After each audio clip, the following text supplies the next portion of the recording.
أنا مريم ميخائيل رئيس جمعية سوق مصر القديمة للتنمية. حصلت اليوم وشرفت إن أنا أحصل على الدبلوم التحكيم الدولي المتخصص من مركز إعداد المحكمين الدوليين، المركز الاستشاري لإعداد المحكمين الدوليين. وأتقدم الشكر لمعالي المستشار دكتور أيمن رئيس المركز، والدكتور إبراهيم حسني، والمستشار وائل النشار، والدكتور مدحت رئيس دائرة الشرق الأوسط بمحكمة قاضي المنازعات الدولية بلندن.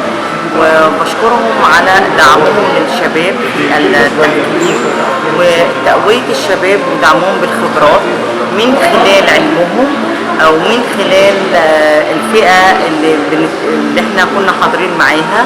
كان في تعاون بينا، وكان في مجموعة من تونس والسعودية والأردن ومصر، وده طبعا بيدينا تبادل خبرات وتنشيط سياحة تعليمي، وفي نفس الوقت بيبقى في جلب للسياحة، لأن احنا بيبقى في علاقة وديدة أكتر بينا.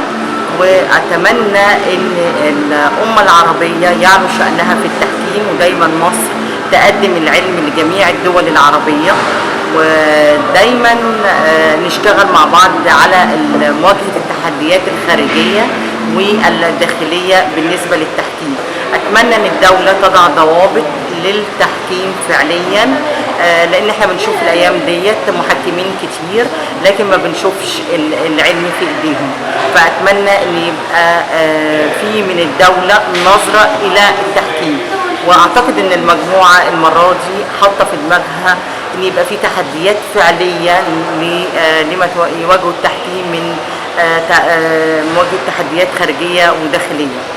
واتمنى ان احنا كجروب عملنا صداقات مع بعض، ان احنا ننشط السياحه نظرا للاحداث التي تمر بها البلاد، يبقى في تنشيط للسياحه عن طريق الصداقات في الدول اللي احنا عملناها. وفي النهايه بتقدم بالشكر لكل العاملين واللي تعبوا